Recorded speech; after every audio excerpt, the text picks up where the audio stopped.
India south Africa జట్ల మధ్య రెండవ టెస్ట్ మ్యాచ్.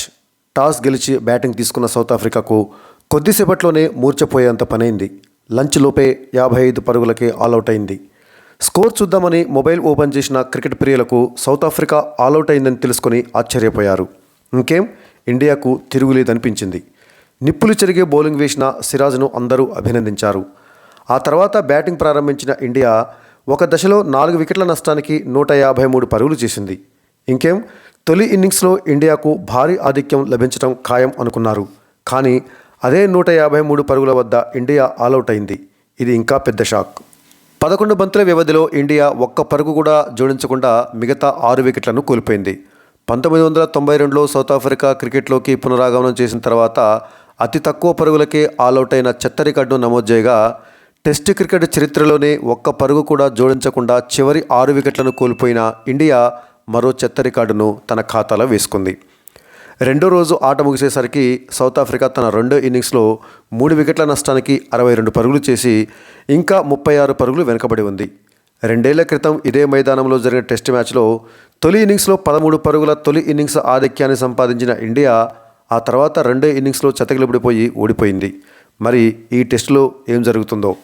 అత్యంత నాటకీయ పరిణామాలు చోటు చేసుకున్న రెండవ టెస్టు తొలి రోజు ఆటలో విశేషాలేంటో క్లుప్తంగా తెలుసుకుందాం. భారత సౌత్ ఆఫ్రికా జట్ల మధ్య రెండవ చివరి టెస్ట్ మ్యాచ్ జనవరి 3 బుధవారం నాడు కేప్టౌన్లోని న్యూల్యాండ్స్ గ్రౌండ్స్లో ప్రారంభమైంది. తొలి టెస్టులో ఘోర ఓటమిని మూటగట్టుకున్న టీమిండియా ఈ మ్యాచ్లో ఎలాగైనా గెలిచి సిరీస్ను సమం చేసి పరువు దక్కించుకోవాలనే లక్ష్యంతో బరిలోకి దిగింది. మరోవైపు సౌత్ ఆఫ్రికా తాత్కాలిక కెప్టెన్ డీన్ ఎల్గర్కు ఇది చివరి టెస్ట్ మ్యాచ్. ఈ మ్యాచ్లో విజయం సాధించి ఎల్గర్కు ఘనమైన ఫేర్వెల్ ఇవ్వాలని సౌత్ ఆఫ్రికా గట్టి పట్టుదలతో ఉంది. ఈ నేపథ్యంలో south Africa captain Elgar toss గెలిచి బ్యాటింగ్ తీసుకున్నాడు. ఈ టూర్ మొత్తంలో ఇండియా వరుసగా 6 సార్లు టాస్ ఓడిపోయింది. టూర్ మొత్తంలో ఇండియా కెప్టెన్ టాస్ గెలవకపోవడం బహుశా ఇదే మొదటిసారి కాబోలు. టీ20లలో వరుసగా 2 సార్లు సూర్యకుమార్ యాదవ్, వన్డేలలో వరుసగా 3 సార్లు కేఎల్ రాహుల్ టాస్ ఓడిపోగా, ఇప్పుడు టెస్టులలో కూడా రోహిత్ శర్మ వరుసగా రెండవసారి టాస్ ఓడిపోయాడు. ఈ టూర్లో ఒక్కసారి కూడా టాస్ ఇండియా కెప్టెన్ను వరించలేదు. టీమిండియా తుది జట్టులో 2 మార్పులు జరిగాయి. అనుకున్నట్లుగానే అశ్విన్ ప్లేస్లో జడేజా తుది జట్టులోకి రాగా, ఆశ్చర్యకరంగా ప్రసిద్ధ కృష్ణను కొనసాగించి శార్దుల్ ఠాకూర్ స్థానంలో ముఖేష్ కుమార్ను తీసుకున్నారు. ఇక సౌత్ ఆఫ్రికా టీంలో గాయపడ్డ బౌమా స్థానంలో స్టబ్స్, పీటర్సన్ స్థానంలో స్పిన్నర్ కేశవ్ మహారాజ్ను తీసుకున్నారు. టాస్ ఓడిపోయి బ్యాటింగ్ దిగిన సౌత్ ఆఫ్రికాకు మొదట్లోనే షాక్ తగిలింది. సిరాజ్ వేసిన ఇన్నింగ్స్ 4వ ఓవర్లో స్లిప్లో యశస్వి జైస్వాల్కు క్యాచ్ ఇచ్చి మార్క్రమ్ అవుట్ అయ్యాడు. అలా 5 పరుగుల వద్ద తొలి వికెట్ను కోల్పోయిన సౌత్ ఆఫ్రికా ఆ తర్వాత క్రమం తప్పకుండా వికెట్లను కోల్పోయింది. మధ్యలో బెడింగ్హామ్, వెర్రెన్ తప్ప ఎవ్వరూ 2 అంకెల స్కోరు కూడా సాధించలేకపోవడం గమనార్హం. వాళ్ల కీపర్ వెర్రెన్ చేసిన 15 పరుగులే వారి ఇన్నింగ్స్లో అత్యధిక స్కోర్. సౌత్ ఆఫ్రికా వికెట్ల పతనం ప్రారంభించిన సిరాజు వారికి ఏమాత్రం అవకాశం ఇవ్వకుండా అలాగే కొనసాగించాడు. బుమ్రా, ముఖేష్ కుమార్ సైతం సిరాజ్కు సహకరించడంతో ముగ్గురు కలిసి సౌత్ ఆఫ్రికా ఇన్నింగ్స్ను చాపచుట్టేశారు. ఫేర్వెల్ టెస్ట్ ఆడుతున్న కెప్టెన్ ఎల్గర్ సిరాజ్ వేసిన 6వ ఓవర్లో బాల్ను వికెట్ల మీదకి ఆడుకొని బౌల్డ్ అయ్యాడు. బుమ్రా వేసిన 9వ ఓవర్లో స్టబ్స్ రోహిత్కి సింపుల్ క్యాచ్ ఇచ్చి అవుట్ అయ్యాడు. అలా 11 పరుగుల వద్ద సౌత్ ఆఫ్రికా తన 3వ వికెట్ను కోల్పోయింది.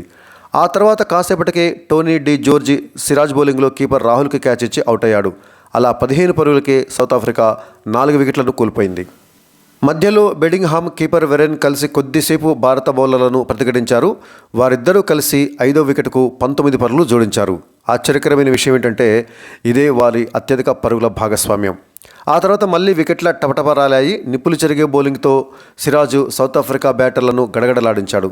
9 ఓవర్లు వేసిన సిరాజు కేవలం 15 పరుగులు ఇచ్చి ఏకంగా 6 వికెట్లు తీశాడు. బుమ్రా, ముఖేష్ కుమార్ చెరో 2 వికెట్లు తీశారు. సౌత్ ఆఫ్రికా టీంలో వెరెన్ 15 పరుగులు, బెడింగ్హామ్ 12 పరుగులు, రబాడా 5 పరుగులు, Elgar 4, Burger 4, Keshav Maharaj 3, Stubbs 3, Zorzi 2 పరుగులు చేయగా, ఆశ్చర్యకరంగా ఎన్సెన్ ఒక్కడే డకౌట్ అయ్యాడు. మొత్తం మీద సౌత్ ఆఫ్రికా తొలి ఇన్నింగ్స్లో 23.2 ఓవర్లలో 55 పరుగులకే ఆల్అవుట్ అయింది. మంచి ఉత్సాహంతో తన తొలి ఇన్నింగ్స్ను ప్రారంభించిన ఇండియా 3వ ఓవర్లోనే జైస్వాల్ వికెట్ను కోల్పోయింది. 7 బాల్స్ ఆడిన యశస్వి జైస్వాల్ పరుగులేమీ చేయకుండానే డకౌట్ అయ్యాడు. అయితే శుభ్మన్ గిల్తో కలిసి కెప్టెన్ రోహిత్ శర్మ ఎదురుదాడికి దిగాడు. వన్డే తరహా బ్యాటింగ్ చేస్తూ బౌండరీలతో విరుచుకుపడ్డాడు. గిల్, రోహిత్ కలిసి 2వ వికెట్కు 55 పరుగులు జోడించాడు. అప్పటికే సౌత్ ఆఫ్రికా స్కోర్ను ఇండియా అధిగమించింది. 72 పరుగుల వద్ద రోహిత్ శర్మ అవుట్ అయ్యాడు. 50 బాల్స్ ఆడిన రోహిత్ శర్మ 7 ఫోర్లతో 39 పరుగులు చేసి బర్గర్ బౌలింగ్లో ఎన్సన్కు క్యాచ్ ఇచ్చి అవుట్ అయ్యాడు. ఆ తర్వాత కోహ్లీ, గిల్ కలిసి ఇండియా స్కోర్ బోర్డును ముందుకు నడిపారు. ఇద్దరూ కలిసి 3వ వికెట్కు 33 పరుగులు జోడించారు. 55 బంతుల్లో 5 ఫోర్లతో 36 పరుగులు చేసిన గిల్ 21వ ఓవర్లో బర్గర్ బౌలింగ్లో ఎన్సన్కు క్యాచ్ ఇచ్చి అవుట్ అయ్యాడు. ఆ తర్వాత శ్రేయస్ అయ్యర్ ఇలా వచ్చి అలా డక్అవుట్ అయ్యి వెనుక తిరిగాడు. ఆ తర్వాత వచ్చిన కేఎల్ రాహుల్ 33 బాల్స్ ఆడి 1 ఫోర్తో 8 పరుగులు చేశాడు. అలా 153 పరుగుల వద్ద 5వ వికెట్ను కోల్పోయిన టీమిండియా ఆ తర్వాత అదే స్కోర్ వద్ద ఆల్అవుట్ అయింది. జడేజా, బుమ్రా, సిరాజ్, ప్రసిద్ధ కృష్ణ వరుసగా డకౌట్ అయ్యారు. 59 బాల్స్ ఆడి 6 ఫోర్లు 1 సిక్స్తో 46 పరుగులు చేసి టాప్ స్కోరర్గా ఉన్న కోహ్లీ 8వ వికెట్ రూపంలో అవుట్ అయ్యాడు. టీమిండియా చివరి 6 వికెట్లను 1 పరుగు కూడా జోడించకుండానే కోల్పోయింది. మొత్తం మీద 34.5 ఓవర్లలో 153 పరుగులకు ఇండియా ఆల్అవుట్ అయింది. అయినప్పటికీ 98 పరుగుల తొలి ఇన్నింగ్స్ ఆధిక్యతను సంపాదించింది. రబాడా, ఎంగిడి, బర్గర్ తలా 3 వికెట్లు తీశారు. ఇక 98 పరుగుల లోటుతో రెండో ఇన్నింగ్స్ను కొనసాగించిన సౌత్ ఆఫ్రికా మొదట్లో బాగానే ఇన్నింగ్స్ను ప్రారంభించింది. ఒక దశలో 1 వికెట్ కూడా కోల్పోకుండా 37 పరుగులు చేసింది. అయితే ఆ తర్వాత పుంజుకున్న ఇండియా బౌలర్లు వెంటనే 3 వికెట్లు తీశారు. ముఖేష్ కుమార్ 2 వికెట్లు తీగా బుమ్రా 1 వికెట్ తీశాడు. మొదటి రోజు ఆట ముగిసేసరికి సౌత్ ఆఫ్రికా తన 2 ఇన్నింగ్స్లో 3 వికెట్ల నష్టానికి 62 పరుగులు చేసింది. ఇంకా 36 పరుగులు వెనుకబడి ఉంది. ఇవే పరిస్థితులు కొనసాగితే రెండో రోజే ఆట ముగిసే అవకాశం ఉంది. తొలి రోజు మొత్తం మీద 23 వికెట్ల పడగా మరి రెండో రోజు ఆట ఎలాంటి మలుపులు తిరుగుతుందో చూడాలి.